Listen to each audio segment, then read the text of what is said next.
Yogena chittasya padena vacham malam sharirasya cha vaidagena yopakaru tam pravaram muninam Patanjalim pranjaliranatosmi stuve Patanjalim vyasam shankaram cha munitrayam katra sutrasya bhashyasya kruma vivaranasya cha.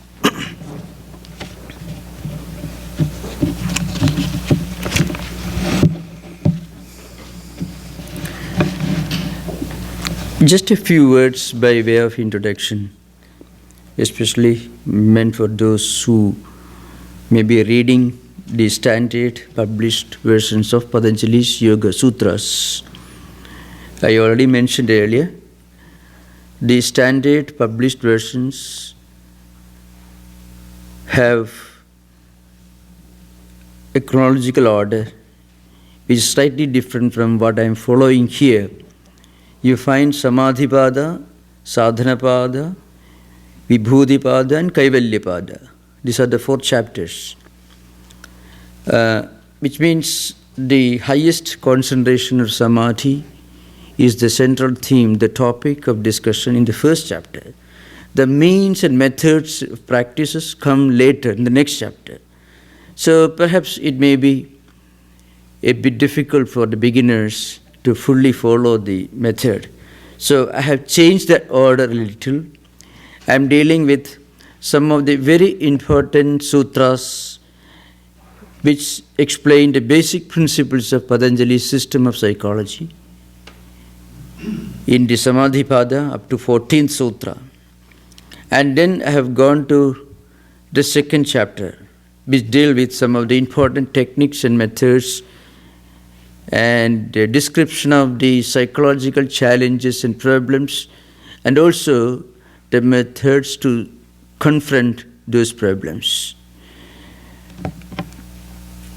Because this is not a formal discussion of a system of philosophy.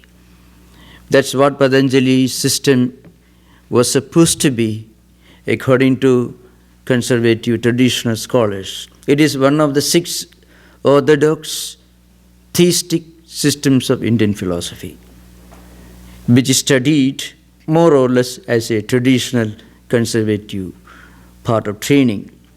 But I am focusing on those aspects which relate Patanjali's system to our own times in the context of problems that we face these days.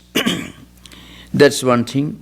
Second point to remember is, that's why I want to repeat this again, Patanjali's concept of life is totally different from the concept of life in Abrahamic religious traditions. So Patanjali takes it for granted that the students of his system do accept that life is not just one. Life is a continuous cycle. We are born, we live, we die, we are reborn again to enjoy or suffer the fruits of the results of actions of this life.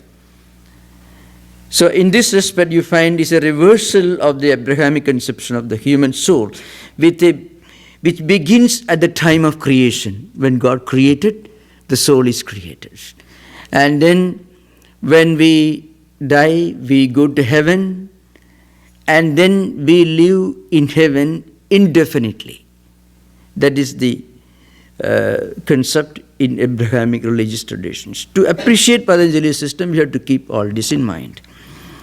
But according to yoga, the individual soul is eternal. It is perfect. It is of the nature of absolute knowledge, bliss, beauty, everything. It is infinite and eternal. Now, but then why all these problems? It's because it fails to recognize its true nature, which is of the nature of absolute bliss, absolute knowledge, and absolute existence. So, where does this ignorance begin? It doesn't have any beginning. So soul is eternal, so there is no beginning. Just the opposite of the concept of creation which corresponds to the creation of the beginning of human soul in Abrahamic traditions. Now another point. This individual life comes to an end, but individual soul doesn't come to an end. This individual human life, which is based on the wrong notion that we are finite, we are limited, we are bound, we suffer, we enjoy, we are the physical body, nothing more than that. All these wrong notions would come to an end once for all when we recognize our true nature. So the cycle will come to an end. So these are some very important points to keep in mind. The law of karma and the doctrine of rebirth. Every action produces its results. It creates vrittis and samskaras. Samskaras are the residual forms of vrittis which are related to every action that we do. Samskaras are vrittis with a strong orientation towards repetition of the same action if it is pleasant, or avoiding the same action which is if it is unpleasant. And when we live in this world, when we interact with different persons, when we have to confront different problems in your office, in your factory, in professional life, what happens? If the external stimuli is conducive to spiritual life, then this external condition will help us to bring spiritual tendencies, good tendencies, to the top layer of the mental lake. This sentence I shall explain. Mind or mind stuff is conceived to be a lake with different layers. Different layers constituted by different actions, vrittis, tendencies, vasanas, impressions that we accumulated over the last several innumerable lives. When the external circumstances are helpful or conducive to spiritual life, then the accumulated tendencies coming from the lowest layer of the mental lake will come to the surface as units, not individually. That's a very important point. That's why, to give an example, suppose you remember listening to a good lecture or a wonderful meditative experience that you had in a temple or a church or a synagogue, sometime maybe 10 years back. Today you are going to synagogue or a church. You may suddenly remember those experiences. You have not gone to the church for the last 10 years. Today you are entering the church. So all those experiences, not exactly repetition of the experiences, but the memories in the form of memories and tendencies may come to the top layer of the mind stuff. And then what happens? We not only remember the particular event or episode, we also remember the name of the church where we went 10 years back, where we had a wonderful meditative experience. Your companions, your friends, or the clergymen who took you to the church, the bus by which you traveled, the route that you took, the name of the town, maybe the name of the street where the church was located. So all these tendencies and impressions come as a single unit. And this happens the other way too. Bad experiences or undesirable external circumstances can also provoke for these tendencies, bad tendencies that are lying at the lowest layer of the mental lake to come to the surface and may prompt or provoke us, tempt us to do bad things. Just as good memories could help us to continue doing good things, bad memories could tempt us to do bad things. So they come as units, not individually.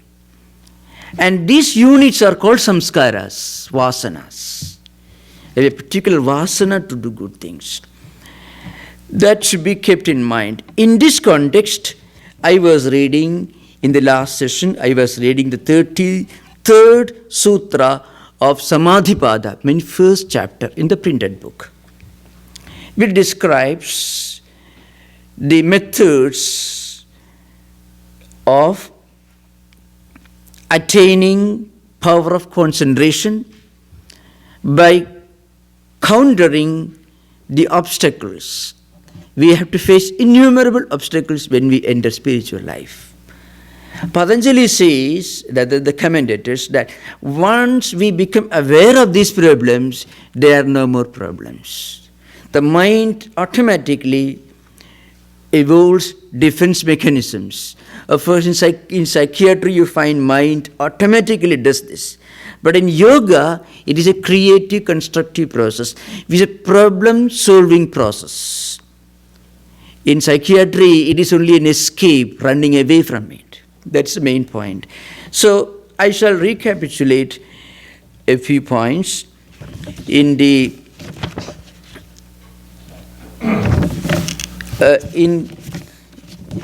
one of the earliest sutras, we discussed the psychological problems that one may have to face, which is called antaraya, which is called vyadhis, sthana, samsaya, pramada, alasya, aviradi, bhranti darsana, alabdha bhumigatva, tvani, anavasthidani, chitta vikshepaha, te antarayaha.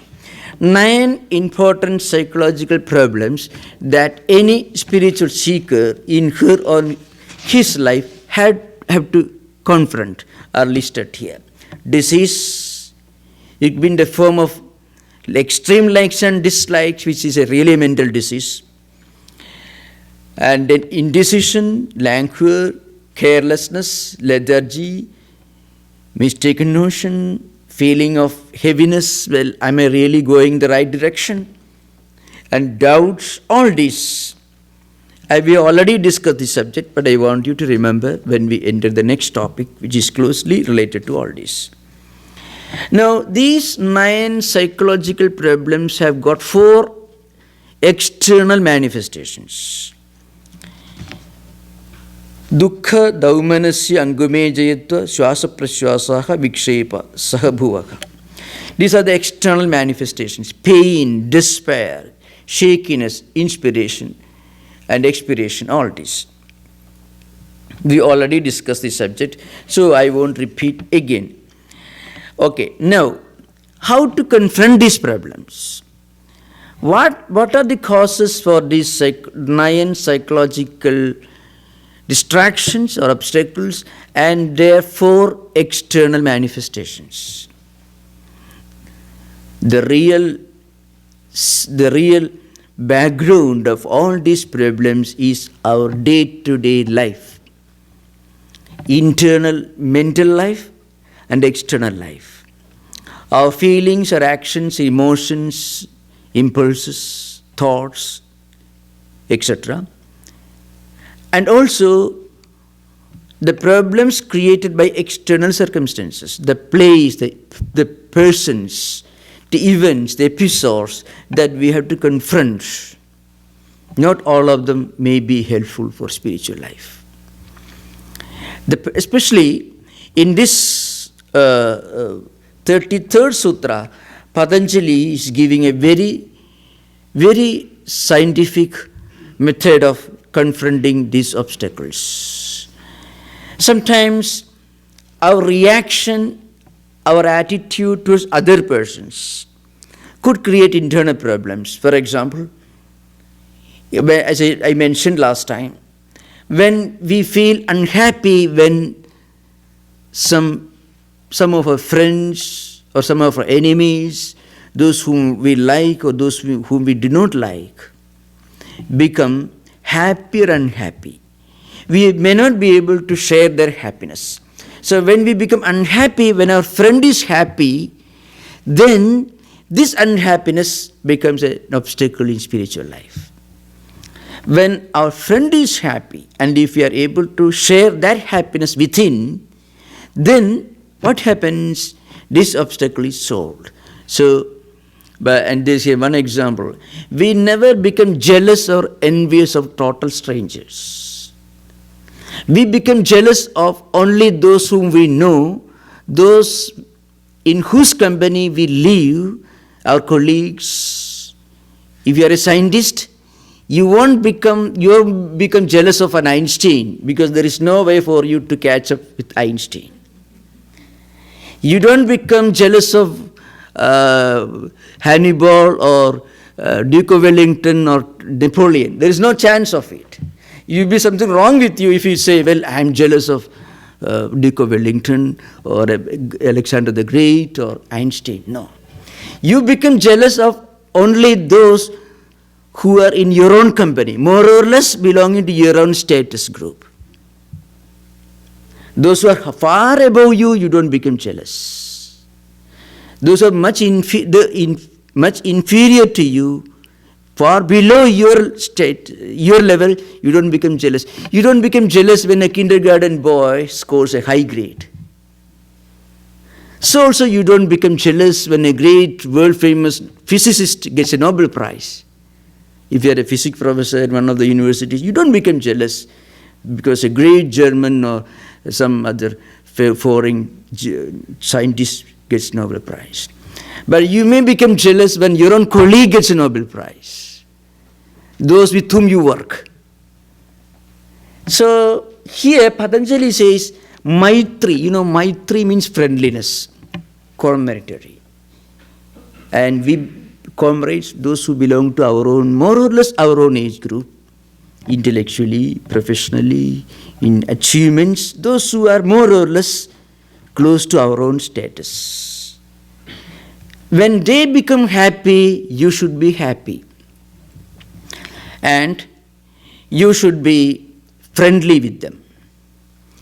And those who are not up to your level, those who are somewhat behind you, but those are good people, you should not become indifferent. If you become indifferent, then that indifference could create a kind of emotional disturbance, and that could be an obstacle. That could also become a source of stress. So you should be compassionate. But then there are people whom you cannot change, whose company may not help you in your spiritual life. With such people, you should keep a long distance. Now, Patanjali says, by the cultivation of these characteristics, that means cultivating friendliness towards those who are your colleagues, those who are fellow travelers, compassion, sympathy for those who are behind you, admiration for those who are above you, who attain much higher, who accomplish much higher things than you, and a total indifference towards those who are likely to take you away from your spiritual track. Now, by doing this, Patanjali says, we can achieve that most precious spiritual psychological treasure. It's called Citta Prasada, inner tranquility. It's a word which is very difficult to translate. When you are in a state of mind, you are not perturbed by anything. There's an inner poise, harmony, tranquility, a feeling of inner fulfillment and contentment, which automatically helps you in spiritual life, which automatically counters or which solves all these problems, all these 9 psychological problems and their 4 external manifestations. So Citta Prasadanam is nothing but the ability to remain in the same state of mental tranquility, harmony, peace. That's the main topic in today's subject. How to attain this Citta Prasadanam. mind, this tranquil mind, tranquility, harmony, peace, inner joy, which is not related to attaining something worldly, but an inner, subtle spiritual joy. How to achieve this? Now, Vyasa gives a very simple definition for this Citta Prasada, clarity of mind. That is what he calls it, clarity, clear-mindedness. Mind becomes clear when there are no cowpers, no disturbance, no wavering, stability, sthiti nibandhini. That's what Vijnana Bhikshu, a great commentator who wrote this, means a kind of perfect stability of mind. Now, one important method to achieve this inner tranquility, serenity, and peace of mind is Ishvara Pranidhana, which Patanjali recommends in the 29th Sutra a little earlier. And he says, when you attain this mental tranquility, then there is an awakening of inner spiritual self. Our inner spiritual personality gets awakened. This should be explained. Normally, we all interpret ourselves in terms of psycho-physical or psycho-physiological experiences. We are a physical being, we are an intellectual being, or a mental being.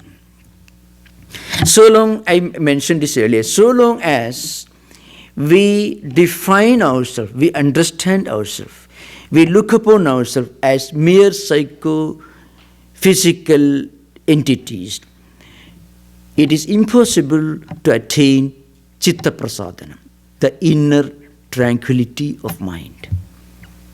Because even we interpret ourselves as a physical being, the slightest, the smallest physical injury can destroy the mental tranquility.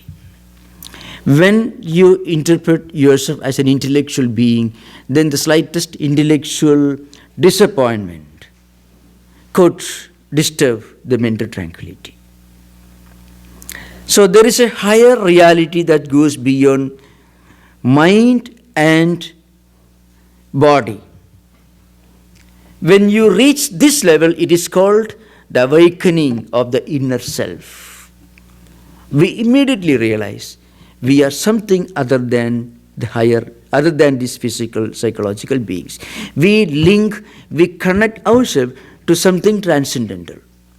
And the moment you are able to link yourself to this transcendental dimension of your own spiritual personality, then physical distractions, physical injury, physical pain, psychological depressions, mental disappointment will not disturb our mental tranquility.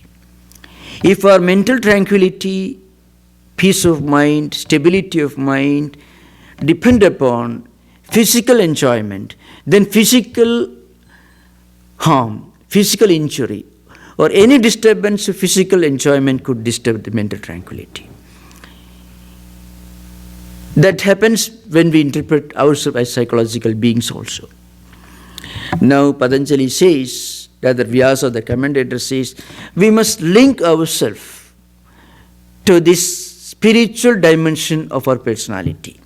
This is what is called awakening of the spiritual dimension of our personality, which is called the term which is normally used, Pratyak Cetana. Pratyak Cetana means the inner self, awakening, going back to our inner self. I mean, elevating ourselves to the spiritual dimension of our personality. When we succeed in awakening this Pratyak Cetana, then all obstacles vanish. How does this happen? When we are convinced we are the Atman, we are not the physical, psychological mechanism, with this psychophysical mechanism is only an instrument for the Atman to manifest. It is only an entity that may live for 100 years and vanish. In the next life, another psychophysical mechanism may emerge. But this Atman is not destroyed at the time of death. It only takes another psychophysical mechanism. And in its true nature, it is of the nature of bliss, knowledge, and existence absolute. It is never disturbed. So now, when we do this, we are connecting, we are linking ourselves to this transcendental reality. Now, according to many of our commentators of Patanjali's Yoga Sutras, this is achieved by constant remembrance of God, of some spiritual principle. That we are going to deal with in the next sutras.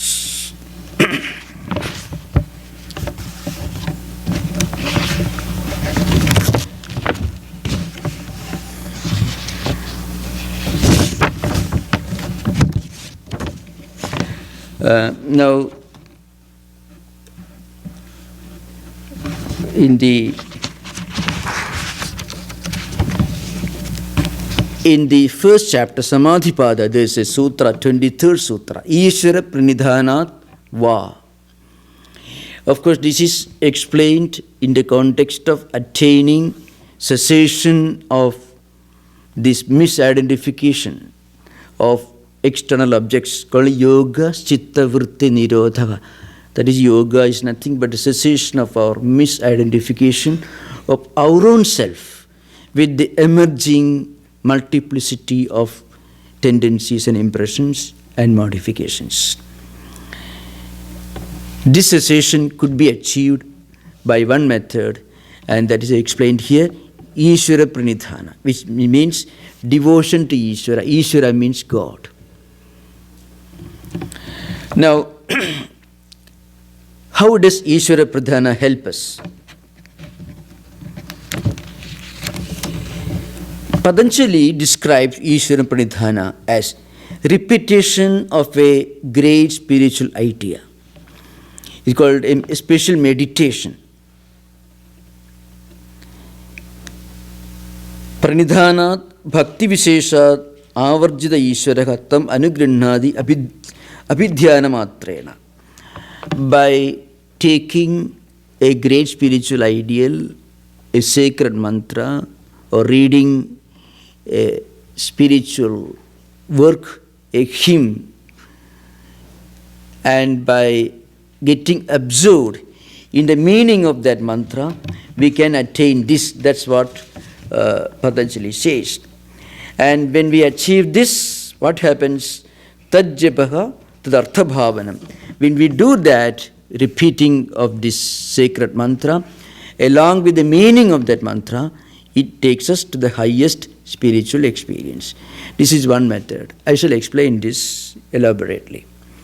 Suppose we repeat a sacred mantra with its meaning, with mind completely concentrated on the meaning of the mantra.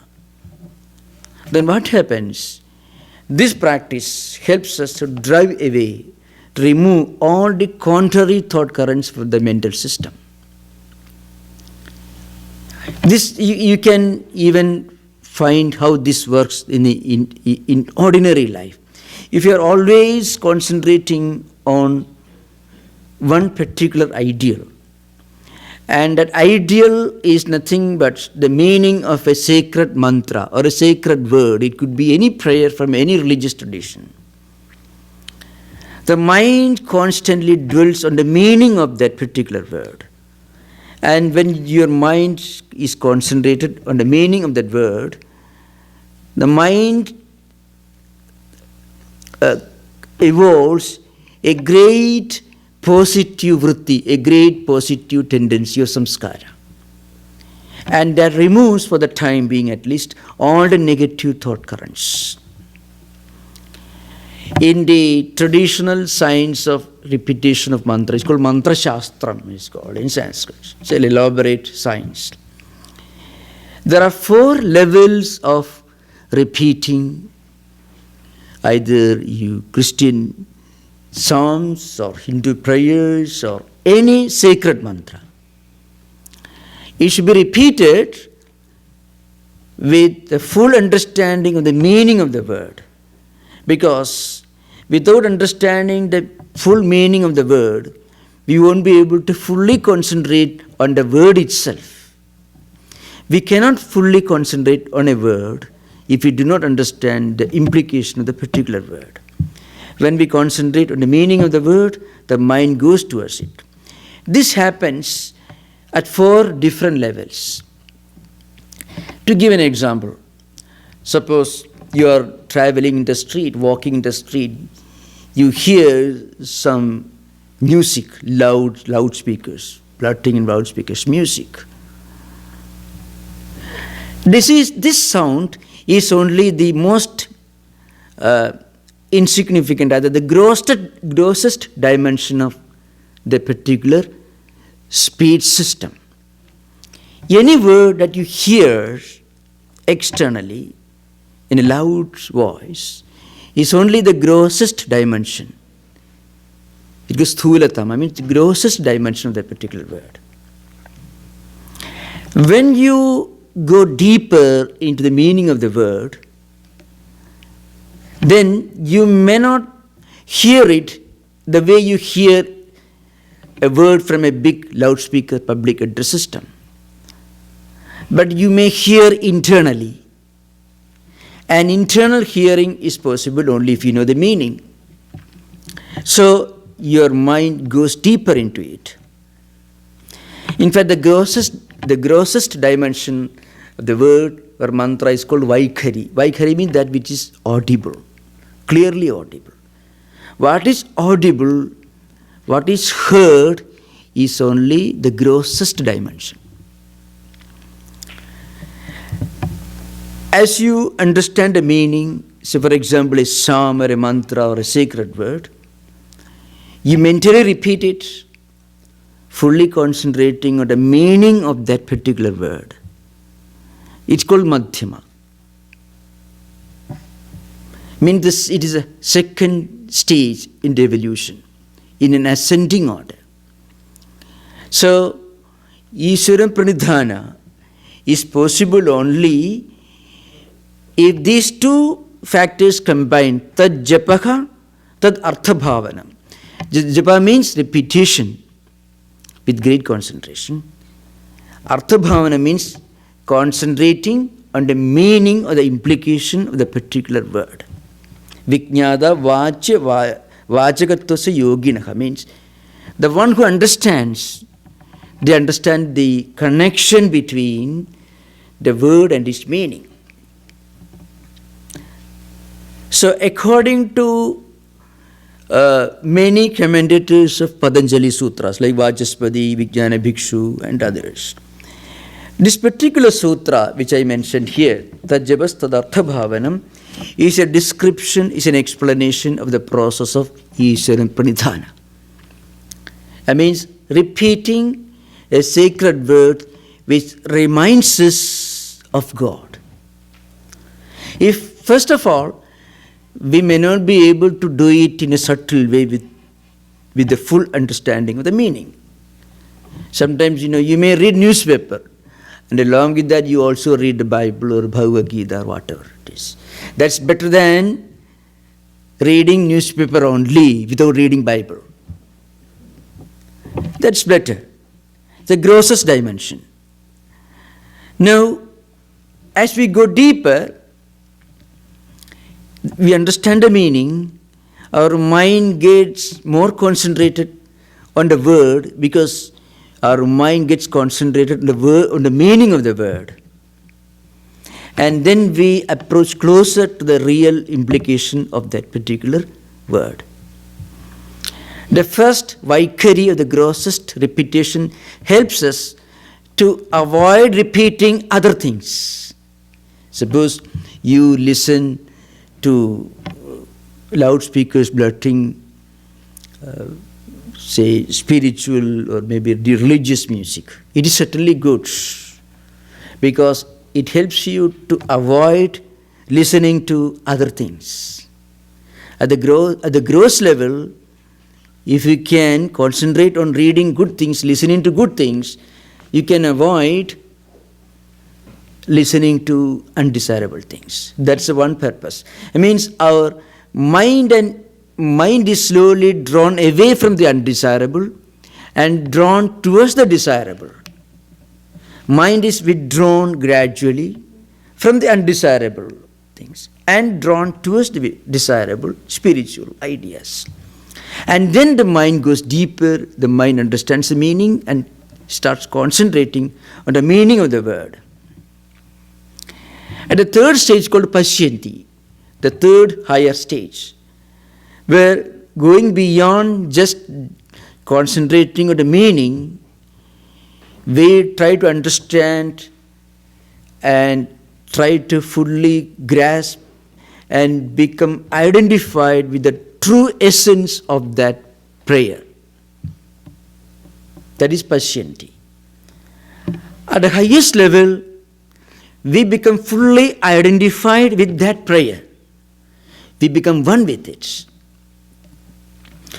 Our individual self completely merges with the spiritual essence of that holy sound, holy word, or psalms, or prayer, or whatever it is.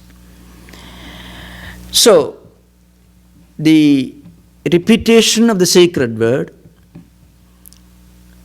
which somehow takes the mind towards God, slowly takes us towards God experience. That's how this Pratyak Cetana takes place, awakening of the inner spiritual self. As we proceed further, as we evolve in this direction, slowly all obstacles get dissolved. The mind develops a counter system which automatically filters away undesirable thought currents, undesirable tendencies, undesirable ideas. That's the real purpose of Ishvara Pranidhana. And once we achieve this, what happens? All these obstacles that we described earlier will vanish. Vyadhi, Sthana, Samsaya, Pramada, Alasya, Aviradi, Bhranti Darshana, Alabdha Bhumigatva, Anavasthitattvani, Citta Vikshepa. Means all these antaraya means obstacles, distractions. Disease, languor, indecision, carelessness, lethargy, laziness, self-doubt, sloth, sometimes the deeper, the latent urges and tendencies at the lower layers of the mind stuff coming to the surface and prompting us towards wrong actions and wrong words, and thereby taking us away from the path of yoga. All these obstacles can be solved through this process of Ishvara Pranidhana. At the grossest level, first of all, it helps us to withdraw the five senses of perception and mind away from undesirable objects. See, if you make it a point to listen to spiritual music, it may not immediately help us to concentrate on the meaning of that music. But at least what happens, it could help us to avoid listening to unspiritual music, which can create more distraction, more anxiety, and more problems. There are many kinds of music which can rather take us, because if they do not fully succeed in running us crazy, then it is a great miracle. So, unspiritual music can certainly destroy the tranquility of mind. So spiritual music, spiritual sound system, spiritual speech system, that's called Vaikhari, the audible things. So first, it withdraws the five senses and mind away from undesirable objects. And then, Madhyama level, at the next higher level, it helps us to concentrate on the desirable spiritual ideal. The third level, it helps us to become identified with the spiritual ideal.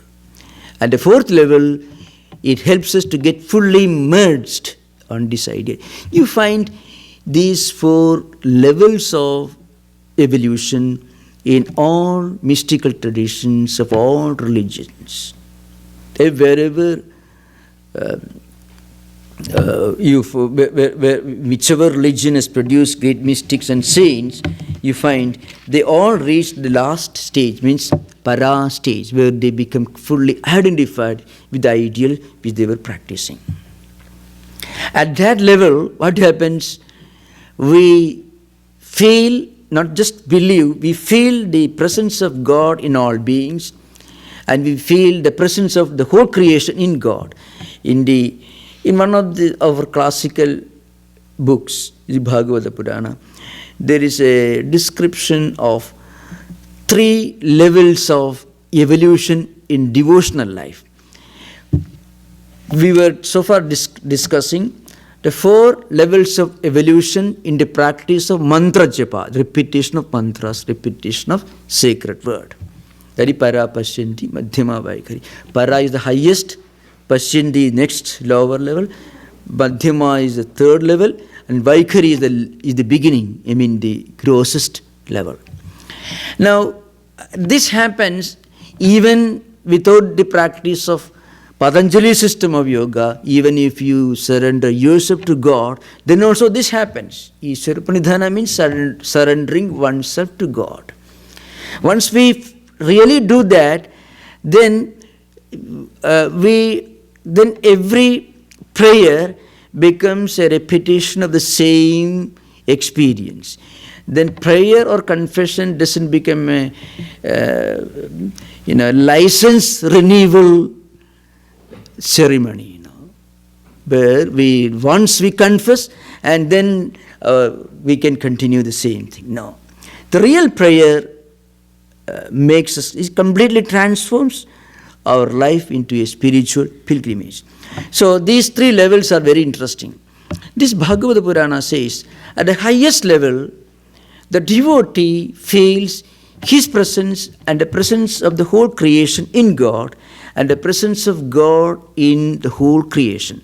Sarva bhudeshu ye pasyet bhagavad bhavam atmanaha bhudani bhagavadi atmani esha bhagavadottamaha. It's a definition of Bhagavadottama. Who is the highest devotee of God? That's the subject of discussion. It comes in the Bhagavata Purana, in the 11th skandha, 11th book. There is an interesting discussion between a great king and 9 sages who happened to visit him on his palace. 9 sages, Kabir Hari Andariksha Prabuddha Pipalayana, Avihotrodhabhusha Chamasa Karabhajanaha. There are 9 great sages who happened to visit a great emperor, a king Nimi. And when they visited him in his palace, this king puts 9 questions to these sages. It's called Navayogi, means 9 sages. 9 great yogis are visiting a king. Yogis who have reached the highest experience level of yoga. And the king puts each question to each of the 9 sages, and they answer one after another. One of the 9 sages, his name was Andariksha. Now, one question that is put to the sages is this: what are the characteristics of an ideal yogi, an ideal devotee? So, in answer to this question, the great sage, his name was Antariksha, said, the highest devotee is the one who feels the presence of God everywhere and the presence of the whole creation in God. So the sloka is this: Sarva bhudeshu ye pasyet bhagavat bhavam atmanaha bhudani bhagavadi atmani esha bhagavatottamaha. This is the stage of the highest devotee. The second stage is more important, relevant in this context. The second sloka is this, the second verse. It describes the condition of those who have not reached the highest evolution, the highest stage in spiritual evolution. Those who are seekers, those who are practitioners, those who are interested in spiritual life, those who meditate, they pray, but still in the process of moving towards the highest ideal, not yet reached there. The sage says there is the devotee belongs to the intermediary stage. Ishvare tad adhineshu balisheshu disutsucha prema maitri kripa upeksha yakkarodi samadhyamaha. This is the verse that I translate in English. It is practically a repetition of the same sutra which Patanjali says. Patanjali gives the 33rd sutra of Samadhipada. Those who are devoted to God, be friendly with them. Because mutual exchange of ideas among spiritual seekers will enrich everyone. So you should be friendly, you should move along with fellow spiritual pilgrims, fellow spiritual seekers. Then there are those who are ignorant but would like to know about higher spiritual truths. Be compassionate. And then there are those who are much more highly evolved. You should respect them. There are those who may take you away from your spiritual path. You must be indifferent towards them. Same idea you find here.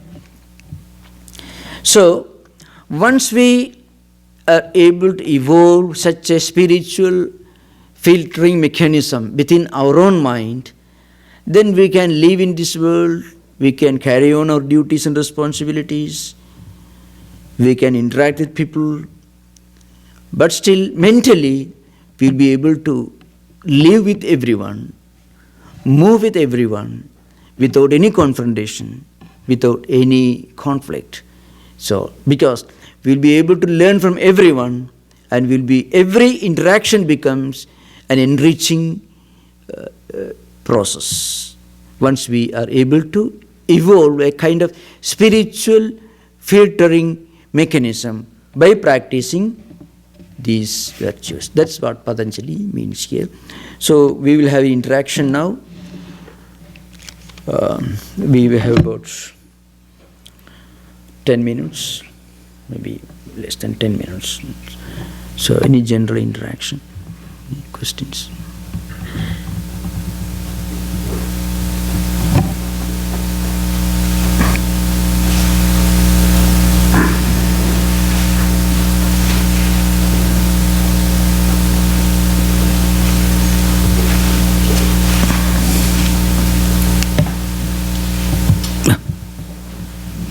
In the beginning, you were making the distinction between the creation, between the Abrahamic faiths and Patanjali or Yoga Vedanta. So, in the Vedantic beliefs or Patanjali belief, there is no beginning, there is no end, right? But still, no. Patanjali system is a little different, I hope. Patanjali system says there is an end. The moment we realize our true nature, this bondage, all this will come to an end. But it's beginningless, but with an end. Because this bondage is really unreal. Bondage is not real. It is ignorance, our lack of awareness of our own true nature. That's the idea behind. Yes, and even the Christian tradition, the ideal, the definition of the highest Christian experience, according to Origen, many theologians, comes very close to what Vedanta and Yoga explains as the higher transcendental experience. But at the theological level, you find there are always differences between different traditions. Theological level is not the highest. The experience level is the highest. At that level, you don't find many differences. Theological levels are mostly determined by the customs, the intellectual culture in which each tradition is born and interpreted. So there are always differences at the level of mythology, ceremonies, and theology. At the level of philosophy, there are similarities. But at the level of the highest experience, there is no distinction. That's the idea behind it. You mentioned that we carry over the experiences that we have in our past lives to the current lives. But when you say there is no beginning, then how do we know that where is the beginning in terms of yes. Atman or Atma in the self, in its true nature, is beginningless. When we use the word individual soul, the individual soul is only an imagined, a non-actual, non-real concept. The Atman is one. So there are several examples. The sun reflecting through different media may reflect in different ways depending upon the medium on which it reflects. So our minds, our actions, our tendencies, all these constitute the internal organs which is called Antakarana, which are subtle personality. That is different. Once we break out of this subtle personality, then we won't make much distinction between the one undivided universal Atman, self, that is Paramatma, and the Jivatma, the individual dimension of self. It is only an imagined something. Another example I can give. You see, you can't say that the reflection is totally unreal from the sun, because the reflection resembles the sun, but the reflection is not actually the sun. Without the sun, there can be no reflection. What is reflection? Reflection of the sun is nothing but what you see in water which is collected in a pot. You collect water in a pot and place it under the sun is reflected. So there is similarity, but it's not the same thing. Once you break the pot, once the water is gone, only the sun remains. Sun is like Paramatman, reflections are Jivatma. So when we practice prayer, when we practice meditation, when we practice yoga, when we do spiritual practices, it's like breaking the pot and removing the water. So the union of the individual self with the universal self, that's the goal of yoga. So this individuality is an imagined, unreal thing. Our true individuality is that we are one universal reality. But then we bring a pot, we pour water, and then the reflection is kept. A mirror image, same. There is a similarity, but they are not the same. Take a pot, an empty pot, for it. There is space within the pot, there is space outside the pot. But we can say for the time being, we can say that space, the shape of the space within the pot takes the form of the pot. But it is only an imagine. You break it, it merges with the universal reality. The Mahakasha, as we call it. So all spiritual practices are an attempt to go back to our real personality, real individuality. Our real individuality is that we are not individuals, we are the universal. Yes. I agree. And that's what we are trying to get to, right? And that's what we live to get to. But then why did we purposefully choose to become the one? Yes, that's why life, why first of all there should be a problem in this world. You can ask him, why should there be creation? If you ask the word, why there is a creation, Vedanta gives only one answer. And the answer is, it is an inexplicable sport of the Lord. Now, why should you play? You don't play with a purpose. You don't say that God sits somewhere and creates this world. Vedanta tries to trace the effect to its cause. Why this world? Look around this world. See this plurality, the multiplicity. What's the nature of the world? And as you go back in search of a cause for this creation, then finally you understand this creation is nothing but a relative entity. Relative means that which belongs to time, that is born in time, that lives in time, and for that very reason which may vanish in time. So this relative is only a relative reading, a relative interpretation of the absolute. When you read the absolute through the prism of time, space and causation, you have got this created world. You have got these individual beings. Through experience, when we realize that this universe, including our own psychophysical mechanism, all are relative. It's a relative thing. As an intellectual concept, everyone in this world does understand the cosmos, the universe itself is something relative.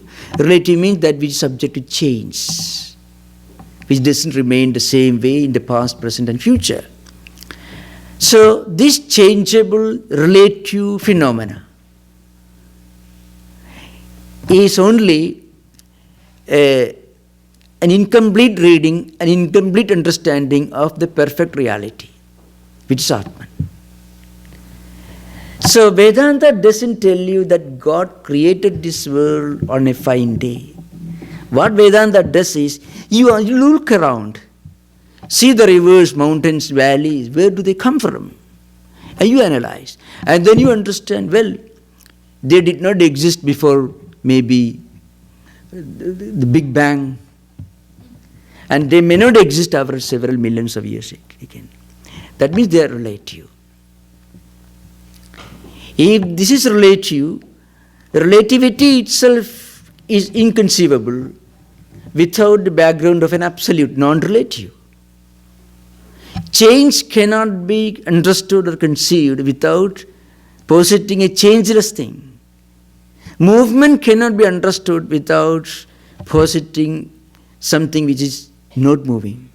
So if this world is relative, then what was there in the so-called world before the world came into existence?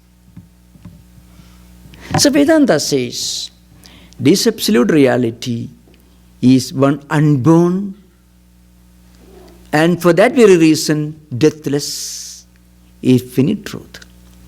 That's our nature. But then, the difference between a person who has realized this truth and a person who lives in this world, who thinks, I am this body, nothing more, is this. They all eat the same food, breathe the same air. But behind all this, the realized person understands that these things are subject to change. Everyone understands, but not willing to accept. Everyone, any intelligent, any student studying in any primary school will tell you that this world is subject to change. Even kindergarten boys know that. But then, we are not willing to translate that truth, which every physicist accepts, into spiritual philosophy. When we come to spiritual philosophy, then we want to say God sits somewhere and say, no, let there be world. I tell you, such ideas are found in the popular mythological Hinduism, Hindu scriptures. But Vedanta, the Upanishads don't accept it. Upanishad says, that is true, that is only partial, incomplete understanding. Not that it is wrong, no. You can't say something is wrong. it is only an incomplete, a partial understanding of the whole picture. That's not the whole picture, that's all. As we evolve in spiritual life, the picture changes. Our understanding of the absolute reality also evolves. Because more and more complete as we evolve in spiritual life. That's why I gave you two verses. The third verse in the Bhagavata Purana says, the lowest level, those who are beginners in spiritual life, this classic doesn't condemn them. They say, but they are also studying. They are studying only in kindergarten. Nothing wrong in studying in kindergarten. Like that, this text says, this great sage says, the highest spiritual person is one who sees God everywhere and who sees everything in God. And then there are those who are only trying to reach this experience. They have to be careful. They should be friendly towards fellow spiritual seekers.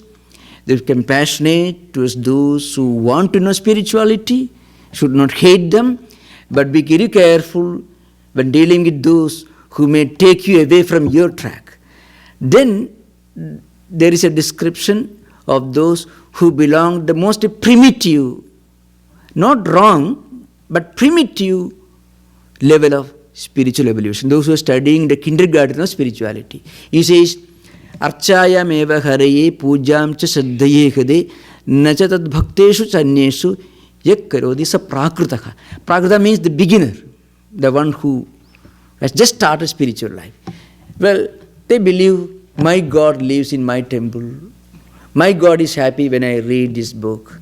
He is unhappy, angry when I don't read this book, when I don't perform these particular rituals. So that's the beginning.